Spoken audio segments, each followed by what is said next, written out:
Hello, let's just review some of the basic types of reactions. So generally we say that most chemical reactions can be classified into one of 5 basic types. You have composition reactions, you have decomposition reactions, single replacement, double replacement, which is also known as metathesis, and you have combustion.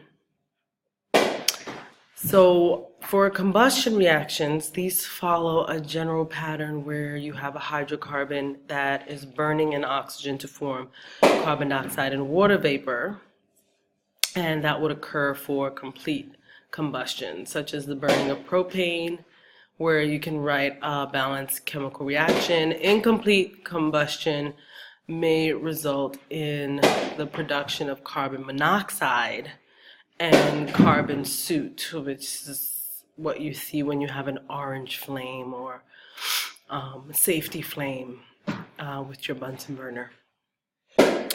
The synthesis or composition reactions, also known as combination reactions, is where you have 2 or more elements or simple compounds that combine to form one compound. So generally you can write A plus X or A plus B form AB. So for example, magnesium combining with oxygen to form magnesium oxide. Just remember, whenever you're writing these equations, don't forget about your 7 diatomic elements so that you can remember to include a subscript of 2, as those all exist as molecules when they're in the element form. So you should be able to write and balance an equation for any combination of elements. Also, you would need to know what the charge is, or the oxidation number is, in the compound when it forms, right? So group 1 would form +1, group 2 would form +2, etc. And generally you're writing elements from left to right as they appear in the periodic table, with the most electronegative element always having a negative charge and the other elements would be positively charged. Just for more complex combination reactions, if you ever come across non-metal oxides combining with water, those would form acids. So for example, carbon dioxide and water gives you carbonic acid. Sulfur oxides in water give you sulfuric acid or sulfurous acid. Metal oxides and water will form bases. So sodium oxide with water would give you sodium hydroxide, etc. Decomposition is the reverse.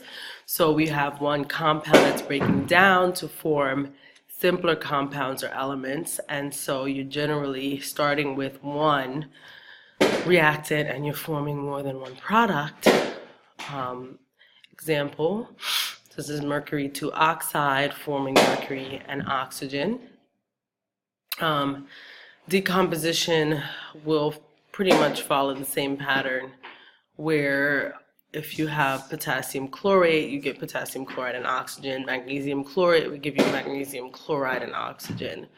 So luckily at this stage you do not need to memorize some of these patterns, but still good to know for your own level of confidence. So in general, metal chlorates will give you the metal chlorides and oxygen. Metal carbonates will give you the metal oxides and carbon dioxide. Metal hydroxides will give you the metal oxides and water.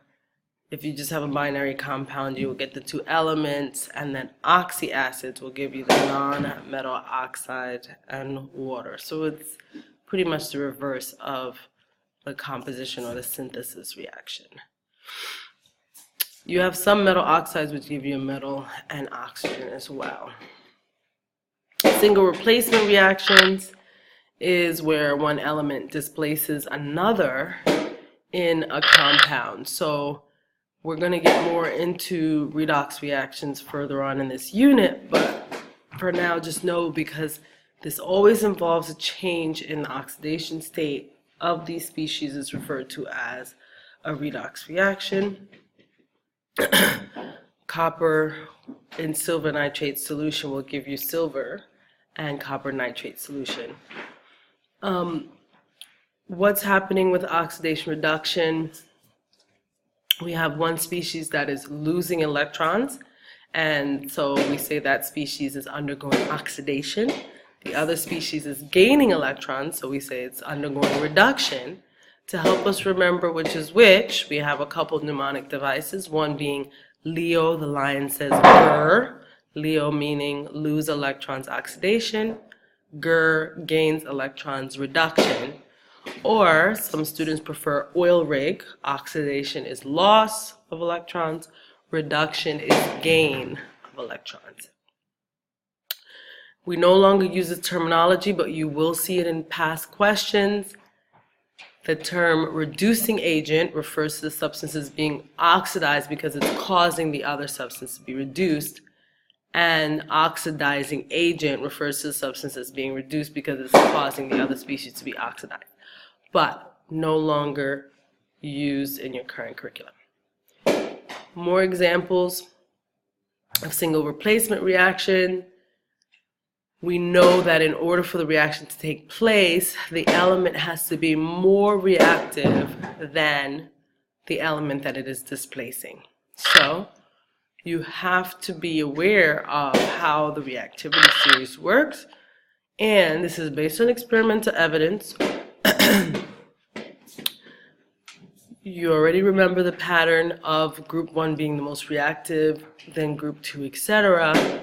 In terms of reactivity with metals, the reactivity series for metals is very important, and you will be provided with more detail within a specific question if needed, but just to remember, potassium and sodium you know are going to be your most reactive, and then you have what we call our precious metals, which are non-reactive metals, and that's why they're used for jewelry and coins, etc. Copper, silver, platinum, and gold on the other end of the spectrum.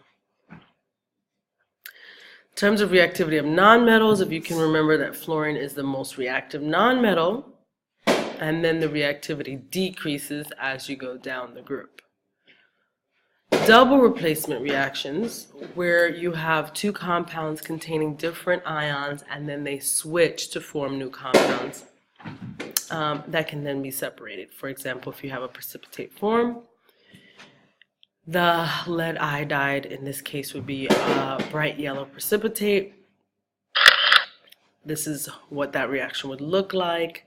Just keep in mind, like we've said earlier on, the particulate models are increasingly important for you to be able to not only interpret but also produce. So just be aware of that. And then representing symbolically those chemical equations, we have a variety of ways of representing them. So you have your molecular equation, which shows the full formulas of all the species, but is not necessarily as useful.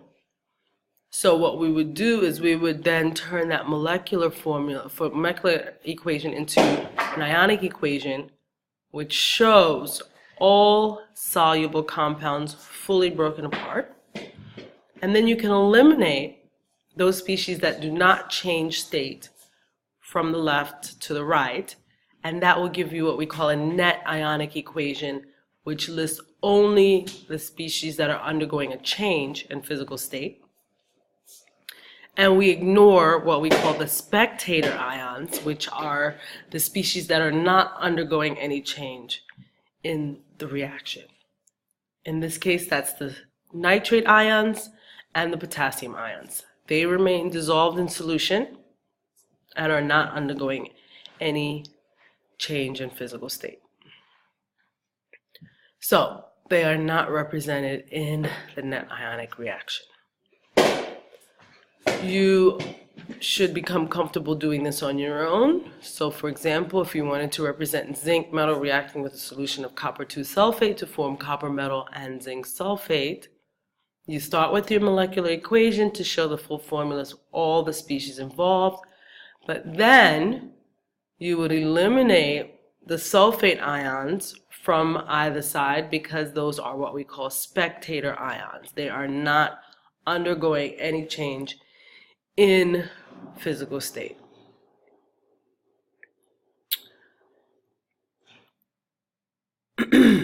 Another example, calcium carbonate reacts with hydrochloric acid to form calcium chloride, carbon dioxide, and water, starting with the full formulas. When we show our ionic equation in this case, you'll notice that for your net ionic equation, because all of the species are actually undergoing a change except for the chloride ions, those chloride ions would not be shown in the final net ionic reaction. Double displacement must form either a precipitate, water, or a gas in order to qualify as a chemical reaction. Solubility rules. You should just keep in mind some of the following, as it will be useful to you for this unit. All group 1 elements are soluble. All ammonium ion compounds are soluble. All nitrates, acetates, hydrogen carbonates, and chlorates are soluble. But then, when you have binary compounds with metals and group 7, other than fluoride, I should say, those are soluble except silver, mercury 1, and lead. And then all sulfates are soluble except for barium, strontium, lead, calcium, so group 2 basically, lead, silver, and mercury 1. Okay? Anything else, not just mentioned, is insoluble. What are we looking at then? So for an ionic compound in water, we're saying if it's soluble, breaks apart, dissociates after it's dissolved, all the positive ions are going to be surrounded by water molecules with the hydrogen ion side facing in. All the positive ions will have the oxygen side facing in. All the negative ions will have the hydrogen side facing in. If it's completely soluble, there will be no solid left over. If it does not dissolve, then it will just settle down to the bottom. I'm going to end here for now, and let me know if you have any questions.